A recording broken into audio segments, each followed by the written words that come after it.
இயேசு கிறிஸ்துவில் பிரியமான சகோதர சகோதரிகளே, ஆண்டின் பொதுக்காலம் 11வது ஞாயிறை இன்று நாம் கொண்டாடுகிறோம். இந்த இறைவார்த்தை வழியாக இறைவன் நம்மிடமிருந்து எதிர்பார்க்கக்கூடிய காரியம் பெரிய விஷயம் அல்ல. இறையாட்சி பணியிலே நீங்களும் நானும் ஒரு சிறு கருவிகளாக இருக்க வேண்டும். அவ்வாறு சிறு சிறு கருவிகளாக அவருடைய இறையாட்சி பணியில் இருக்கிற பொழுது ஆண்டவர் நம்மை வைத்து பெரிய பெரிய காரியங்களை எல்லாம் அவர் செய்து கொள்வார். இறையாட்சி தானாக வளரும் என்கின்ற ஒரு செய்தியைத்தான் இந்த இறைவார்த்தை நமக்கு மையமாக கொடுக்கிறது. அன்பார்ந்த சகோதர சகோதரி, மிக பாரம்பரியமான பிரபலமான ஒரு ஆங்கில மாத பத்திரிகை, அதிலே வந்த ஒரு கற்பனை கதை இவ்வாறு இருக்கிறது. ஒரு மனிதன் அந்த வீட்டில் பார்க்கிறான். அவனுடைய வீட்டில் இருந்த அழகிய ஒரு சுவர் கடிகாரம் ஓடாமல் நின்று போனது. அதை பார்த்த உடனே அவனுக்கு வருத்தமாகிறது. எனவே அந்த கடிகாரத்தோடு பேச ஆரம்பிக்கின்றான்.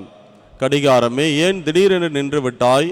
உனக்கு என்ன பிரச்சனை என்று அந்த கடிகாரத்தை பார்த்து கேட்டபோது அந்த கடிகாரமும் தன்னுடைய முதலாளியை பார்த்து இவ்வாறு சொன்னது, உனக்கு என்னப்பா, நான் கடந்து போகக்கூடிய தூரம் மிக நீண்ட ஒரு தூரம்.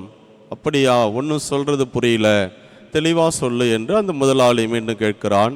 இப்போ அந்த கடிகாரம் சொன்னது, என்னுடைய வாழ்நாளில் ஒரு ஆண்டுக்கு நான் எவ்வளவு தூரம் நான் கடக்க வேண்டும் தெரியுமா? 3,15,36,036 முறை நான் ஒவ்வொரு முறையும் துடிக்க வேண்டும்.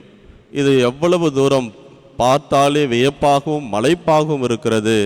எனவே தான் அவ்வளவு தூரத்தை எவ்வாறு ஓட முடியும் என்ற ஒரு எண்ணத்திலே நான் சோர்ந்து போய்விட்டேன், அதனால் நின்று விட்டேன் என்று அந்த கடிகாரம் முதலாளியை பார்த்து சொன்னது. ஆமாம் தான், நீ கடந்து போகக்கூடிய தூரம் மிக நீண்ட தூரம்தான், அதை நினைத்து பார்த்தால் மலைப்பாகத்தான் இருக்கும். ஆனால் நீ அவ்வளவுதான் செய்ய வேண்டியது கிடையாது. ஒரு நொடிக்கு ஒரு முறை துடிக்க வேண்டும், ஓட வேண்டும். அதை மட்டும் நீ மனதிலே கொண்டு நீ செயல்படு, மற்ற எல்லாம் சரியாகும் என்று சொன்னபோது அந்த கடிகாரம் தன்னுடைய முதலாளியினுடைய அந்த அறிவுரையை கேட்டுக்கொண்டது. ஒரு நொடிக்கு ஒரு முறை தானே, சரி நான் என்னுடைய ஓட்டத்தை ஆரம்பிக்கிறேன் என்று சொல்லி ஒரு நொடிக்கு ஒரு முறை என்று ஓட ஆரம்பித்து அந்த நீண்ட நெடிய அந்த 3,15,36,000 தூரத்தை மிக எளிமையாக அது கடந்ததாம். ஆம், அன்புக்குரிய சகோதர சகோதரர்களே, நம் ஒவ்வொருவருடைய வாழ்க்கையிலும் எல்லா காரியங்களும் அது மாற்றமாக இருந்தாலும் சரி, முன்னேற்றமாக இருந்தாலும் திடீரென்று பெரிய அளவிலே வந்து விடுவதே கிடையாது. அது எல்லாமே ஒரு சிறிய தொடக்கமாகத்தான் இருக்கும். ஒரு ஹம்பிள் பிகினிங் என்று தான் அது இருக்கும். இன்றைக்கு மிகப்பெரிய வளர்ந்திருக்கக்கூடிய நிறுவனங்களாக இருந்தாலும் கூட அதனுடைய தொடக்க காலத்தை நாம் பார்க்கிற வேளையிலே அது சிறு அளவில் தான் இருக்கும். நமக்கு தெரிந்த உறவுகளாக இருந்தாலும் சரி, நிறுவனங்களாக இருந்தாலும் சரி, ஏன் நம்முடைய திருத்தலத்தை கூட நாம் யோசித்து பார்க்கலாம். ஒரு காலத்திலே வெறும் 30 குடும்பங்கள் கொண்டது தான் இந்த வில்லியனூர் பங்கு திருத்தலம். ஆனால் இன்றைக்கு 1000 நாம் கடந்து இருக்கிறோம் என்று சொன்னால் அதுதான் வளர்ச்சி.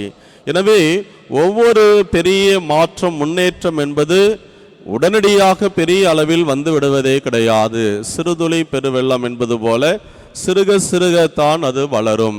இன்றைய நற்செய்தியிலே இறையாட்சியை பற்றி ஆண்டவர் மிக தெளிவாக சொல்கிறார்.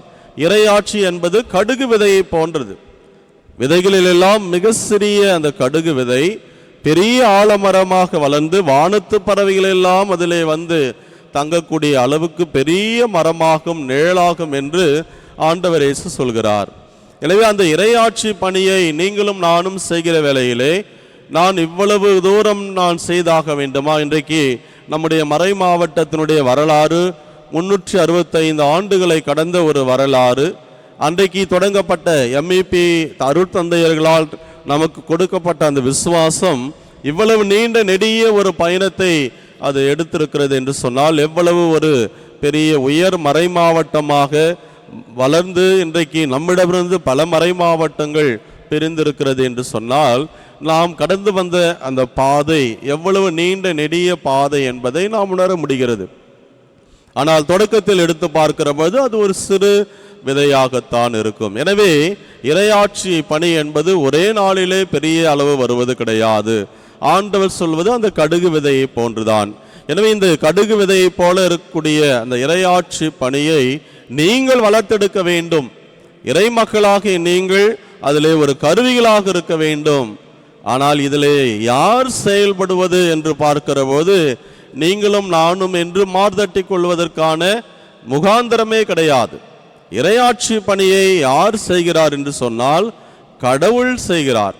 அதுதான் இன்றைய முதல் வாசகத்திலே இறைவாக்கினர் எசேக்கியேல் நூலிலிருந்து நாம் வாசிக்க கேட்டோம். ஆண்டவர் சொல்கிறார், தலைவராகி ஆண்டவர் கூறுவது இதுவே, உயர்ந்த கேதுரு மரத்தின் நுனி கிளை ஒன்றை எடுத்து நானே நடுவேன். நீங்களும் நானும் பேரோ பெருமையோ எடுத்துக் கொள்வதற்கான எந்த விதமான ஒரு முகாந்திரமும் நமக்கு கிடையாது, அருகதையும் கிடையாது. நடத்துகிறவர் எல்லாம் ஆண்டவர். அப்ப நாம யாருன்னா நாம எல்லாம் ஒரு கருவிகள். நம்மை வைத்து ஆண்டவர் செயல்படுத்துகிறார். எந்த ஒரு காரியமாக இருந்தாலும் சரி, நற்செய்தி அறிவிப்பு பணியாக இருந்தாலும் சரி, எந்த ஒரு வளர்ச்சியாக இருந்தாலும் அதை எல்லாம் தொடங்கியவனும் நானே, அதை கொண்டு செல்லக்கூடியவனும் நானேன். ஒரு மரக்கிளை நுனியை நான் ஒடித்து அந்த மலையின் உச்சியிலே நடுவேன், அது பெரிய மரமாக வளரும் என்று இன்றைய முதல் வாசகத்திலே ஆண்டவர் தெளிவுபடுத்துகிறார். எனவே இதெல்லாம் நான் செய்த என்று பெருமை அடித்துக் கொள்வதோ தம்பட்டம் அடித்துக் கொள்வதோ நமக்கு புண்ணியமே கிடையாது. இதை செய்கிறவர் எல்லாம் ஆண்டவர். அப்ப நம்முடைய பங்கு என்ன? பவுலடியார் அழகா சொல்வார். இந்த இறையாட்சி பணியை பற்றி சொல்கிற போது, அப்பொல்லோ விதையை நட்டார், நான் தண்ணீர் பாய்ச்சினேன், ஆனால் இதையெல்லாம் நடத்தி செல்கிறவர் யார்? ஆண்டவர். எனவே எந்த ஒரு காரியமாக இருந்தாலும் இறையாட்சி பணி, அந்த இறையாட்சி வளருவதற்காக நீங்கள் நானும் மனிதர்களாகிய நாம் ஒரு சிறு கருவிகளாகத்தான் இருக்கிறோம். எனவே அந்த சிறு கருவிகளாக இருக்கக்கூடிய நாம் செய்ய வேண்டியது நம்முடைய அந்த எடுத்துக்காட்டான வாழ்க்கையாலும் நல்ல காரியங்களாலும் இந்த இறையாட்சியை வளர்த்திடுவதற்கு நாம் நம்மாலான முயற்சி எடுக்க வேண்டும். அந்த முயற்சி எடுக்காத போது கடவுளுடைய பார்வையில் ஒரு நாள் நீங்களும் நானும் நிறுத்தப்படுவோம், பதில் சொல்ல வேண்டிய கட்டாயத்தில் இருக்கிறோம். அதுதான் இன்றைய இரண்டாவது வாசகத்திலே மிக தெளிவாக பவுலடியார் சொல்லுகிறார். நீங்கள் கடவுள் முன்னிலையில் நிறுத்தப்படுவீர்கள். நீங்கள் செய்த காரியங்களுக்கு ஏற்ப ஆண்டவர் உங்களுக்கு எல்லா விதமான நன்மை தீன்மைகளை கண்டறிந்து உங்களுக்கு தகுந்த கைமாறை கொடுப்பார். சின்ன குறிப்பிடத்தில் படித்திருக்கோம், எத்தனை தீர்வை? தனி தீர்வை, பொது தீர்வை.